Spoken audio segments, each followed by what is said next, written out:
Comment se déroule réellement l'enfer? Les âmes des morts qui entrent dans l'enfer coréen sont jugées cette fois. Dans les lois de l'enfer, tous les morts doivent passer cette épreuve dans les 49 jours suivant leur mort pour renaître et se réincarner. Kim est pompier. Il est tombé du ciel pour sauver une petite fille. Au moment où il a touché le sol, toute sa vie a défilé devant ses yeux. Soudain, il ouvre les yeux et pense qu'il n'est pas mort. Kim a entendu quelqu'un l'appeler et s'est retourné pour voir deux hommes en noir. Il se fige un instant et leur dit que c'est dangereux ici et qu'ils doivent partir. Soudain, il voit les membres de son équipe rassemblés autour de son corps en train de crier. Il réalise alors qu'il est mort. L'homme en noir s'approche de lui avec une pancarte et lui dit que Kim est celle qu'il a tant aidé. Il a dit à Kim qu'il était un messager de l'enfer, qu'il l'aiderait en enfer. Mais Kim a paniqué parce qu'il ne voulait pas mourir. Il ne voulait pas que sa mère soit seule au monde. Il a supplié le messager de le laisser parler à sa mère. Soudain, un tourbillon est apparu derrière lui. Kim a été lentement aspiré. Il a crié pour sa mère et s'est retrouvé en enfer. C'est plein de gens qui viennent de mourir.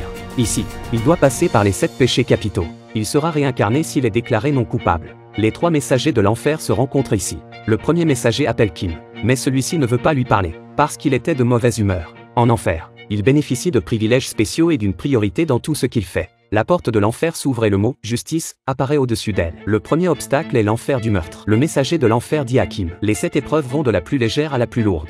Cela signifie que le meurtre est le moindre des péchés de Kim. Kim est stupéfait. Il a dit qu'il n'avait tué personne. Le messager a dit que si vous aviez indirectement causé la mort d'une personne, vous seriez également reconnu coupable. Soudain, le sol se fissure sous les pieds de Kim.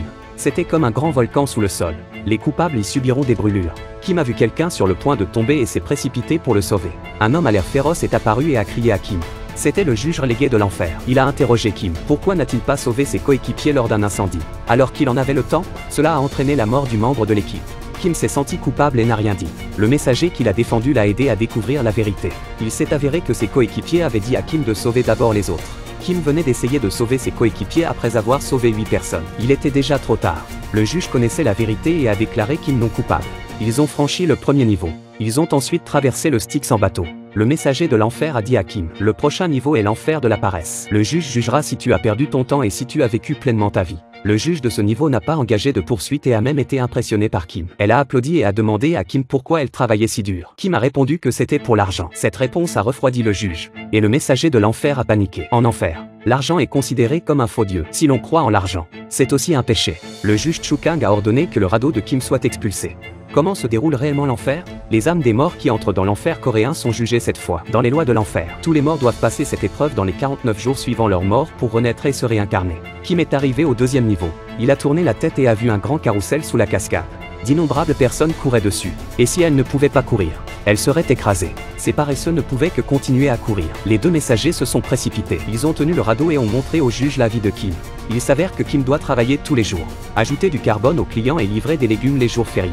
Il nettoyait les bains le dimanche et devait faire un trajet de remplacement le soir. Tout cela pour sa mère et son frère cadet. Le juge a lui aussi été impressionné. Le 2e niveau est passé. Ils ont continué leur chemin. Ils ont traversé la forêt d'épée et sont prêts à passer au 3e niveau. Mais sur leur chemin, ils sont attaqués par des esprits. Le messager sort son arme pour protéger Kim. Le messager lui dit que c'est parce que ta famille s'est transformée en esprit. Kim panique. Il a peur que ses proches meurent. Ils ont finalement échappé à la poursuite. Le grand messager décide d'aller voir la vérité. Il s'est rendu à la maison de Kim et a constaté que la mère de Kim allait bien. Il poursuivit son enquête et découvrit que c'était le frère cadet de Kim qui était mort en vain. L'esprit s'est envolé par la fenêtre. L'ambassadeur se précipite pour le rattraper. Mais il n'y parvient pas. L'ambassadeur s'est rendu à la caserne pour savoir comment le frère cadet était mort. Il s'est avéré que pendant que le frère cadet était en service, la nouvelle recrue a essayé de le réconforter et a accidentellement tiré sur le frère cadet dans l'abdomen. Le lieutenant a entendu le bruit et est arrivé. Il craint que cela n'affecte sa carrière et demande à la recrue d'enterrer le corps de frère cadet. Mais il ne savait pas que frère cadet était encore en vie à ce moment-là. Le lieutenant a menti à la mère de Kim et lui a dit que frère cadet avait déserté l'armée afin de rejeter la faute sur elle. Il a envoyé la nouvelle recrue se reposer de peur qu'elle ne soit exposée. Et l'esprit du frère cadet l'a hanté.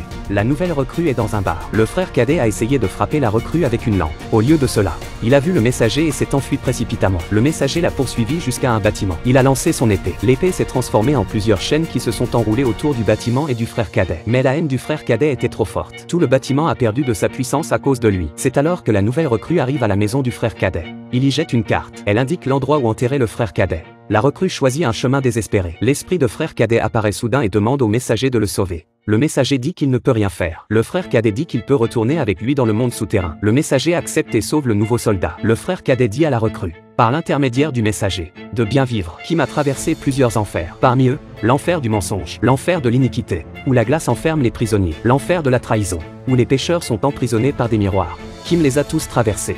Dans l'enfer de la violence, Kim a été jugé pour avoir agressé un frère cadet alors qu'il était enfant, alors qu'il était sur le point d'être condamné. Le messager a demandé une peine cumulée. Si Kim réussissait sa prochaine condamnation, même eux seraient privés de la chance de renaître. Le juge accepte. Comment se déroule réellement l'enfer? Les âmes des morts qui entrent dans l'enfer coréen sont jugées cette fois. Dans les lois de l'enfer, tous les morts doivent passer cette épreuve dans les 49 jours suivant leur mort pour renaître et se réincarner.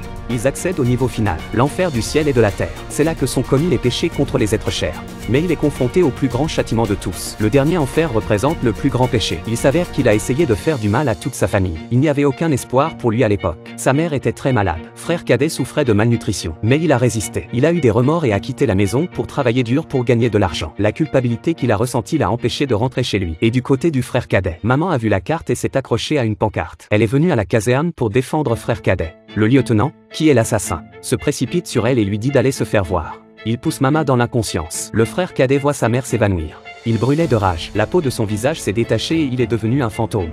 Même s'il ne pouvait pas renaître, il devait protéger sa mère. Il se transforme en tornade et commence à attaquer les gens. Le messager ne pouvait qu'essayer de sauver les gens. Il a rapidement attrapé le lieutenant. Le messager s'est précipité pour appeler à l'aide. Un autre messager est venu de l'enfer et a frappé le frère cadet à la tête. Mais le frère cadet n'a pas été vaincu. Kim est également touché par le frère cadet. Il a repoussé la messagère et est tombé dans les sables mouvants. La messagère n'a pas pu le sauver et a appelé à l'aide. Le frère cadet entend la voix et lève les yeux pour voir le frère aîné enterré dans les sables mouvants. Il met de côté sa haine pour frère aîné. Le messager en profite pour maîtriser frère cadet. À ce moment-là, un bâtiment émerge soudain des sables mouvants. C'est le dernier niveau de Kim. Elle est dirigée par Hades. Il a dit que Kim avait essayé de faire du mal à sa mère. Le crime était impardonnable. La messagère essaie d'argumenter. Le juge a fait apparaître un miroir de souvenirs. Il s'est avéré que la mère était déjà réveillée. Elle savait que son fils voulait lui faire du mal. Et elle a acquiescé. Cela leur rendrait la vie beaucoup plus facile. En voyant cela, Kim s'est agenouillé. Il a accepté sa punition et a voulu revoir sa mère. Il veut lui avouer son erreur. Hades dit que tu as eu 15 ans pour te confesser et que tu as fui tes problèmes. Le sol commence à trembler lorsqu'il lit la phrase. Le miroir réapparaît avec la figure de sa mère. C'est le frère cadet qui est entré dans le rêve de sa mère. Il a dit à sa mère qu'il allait au ciel pour devenir un grand juge et qu'il ne pourrait pas la voir. Il espère qu'elle n'en voudra pas à frère aîné. Frère aîné avait peur de rentrer chez lui parce qu'il se sentait coupable. Alors il a envoyé de l'argent à sa famille sans faire de bruit. C'est alors que la voix de sa mère dans le rêve se fait entendre. Il a dit à frère cadet, elle ne leur avait jamais fait de reproche. Tout était de sa faute. Hades dit que tous les humains sont coupables. Quelques-uns demanderont vraiment pardon, et un nombre encore plus restreint sera pardonné. Hades déchire le verdict. Kim a obtenu le pardon de sa mère. L'enfer ne le punira plus. Kim peut se réincarner. Plus tard, le messager déguisé en coursier apporte à sa mère le cadeau que Kim avait acheté avant de mourir. Il s'agissait d'un cuiseur à riz. À l'intérieur se trouvait une lettre que Kim avait écrite à sa mère. La lettre était écrite du fond du cœur. Le messager retourne en enfer pour escorter le frère cadet de Kim. Il s'agit d'un film fantastique coréen de 2017. Le film raconte l'histoire de Kim qui se rend en enfer pour vivre les 7 jugements. Mais il exprime toutes sortes de sentiments humains. Il nous dit aussi que nous ne devons pas faire de mauvaises choses. Sinon nous souffrirons aussi en enfer.